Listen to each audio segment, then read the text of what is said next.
Hello everyone! Ayan, good morning and good evening po sa ating mga OFW na nasa ibang lugar. Ayan. So for today's video ay samahan niyo po ako magluto nitong ating isa na namang napakasarap na ulam. For today's video, walang iba kundi itong ating ginisang sprouted beans with tofu or tokwa. And syempre partneran natin ng pork steak. So tara na guys, at samahan niyo po magluto and enjoy watching po. So na nga, at nagpainit lang tayo ng kawali at naglagay tayo ng cooking oil.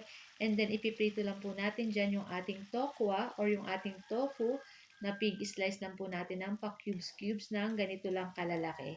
So, lutuin lang po natin yan hanggang mag-golden brown. Ayan. So, pag nag-brown-brown na po yan, katulad ng ganito, pwede na po natin yan hanguin and lagay lang po natin sa isang plato and set aside lang po natin. And after nyan, hindi na natin ugasan yung ating kawali. Ilagay na natin dyan yung ating pork. Ayan. So, maglagay na tayo ng asin at pamintang durog para may lasa na po yung ating pork dyan para masarap na po yan mamaya pag ginisa natin. So, takpan lang po natin iyan at lutuin natin yung ating pork hanggang mag golden brown as usual. Ayan. Tapos pag ganito guys, halu-haluin lang po natin at ayan na nga at sobrang madami-dami yung mantika kasi marami po yung ating pinagpritusan ng ating tokwa. So, bawasan natin yung mantika. And then, pagkatapos magisa na tayo nitong ating bawang at sibuyas. Ayan. So, hintayin lang natin lumabas yung aromatic or bango nitong ating bawang at sibuyas. At pwede na po natin isabay din yung ating pork dyan. Ayan. So, yung ginamit natin panggisa dyan, may taba-taba po para mas masarap po. And after nyan, pwede na natin ilagay yung ating sprouted beans. Ayan. And then, halu-haluin lang po natin uli iyan.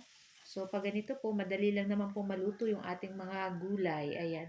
Tapos, sangkapan na natin. Maglagay muna tayo ng konting tubig para may konting sabaw. Tapos, lagyan natin ng 1/2 pork cube at maglagay tayong konting soy sauce. Siyempre, maglalagay po tayo ng oyster sauce para mas masarap. So, nagdagdag pa po ako ng pamintang durog kasi masarap po, medyo marami rin paminta. Tapos, naglagay ako ng 1 teaspoon sugar para siyempre, pang-balance po nitong ating lasa para masarap po. Ayan. Tapos ilagay na po natin dyan yung ating mga repolyo, yung ating carrot. Ayan. Para mas masarap po madaming gulay. Tapos ayan, lutuin lang po natin uli yan ng mga ilang minuto. And after nyan, pwede na po natin ilagay yung ating tofu. Ayan. Tapos halu-haluin po natin uli. Ayan. And pwede na po natin yung patayin yung apoy. At pangit po pag na-overcook yung ating mga gulay. So, napakasarap po nito. And syempre, masarap po ito pag may natira. Masarap gawing lumpiang toge or lumpiang gulay. So, itong ating pork steak, hindi ko na guys na video na lobat yung phone ko. Kaya, na-video ko na lang paglagay ng ating sibuyas. So, guys, ito lang po ang aming video today. At sana po yung nag-enjoy kayo. Thank you for watching. See you next video. Ciao! Bye!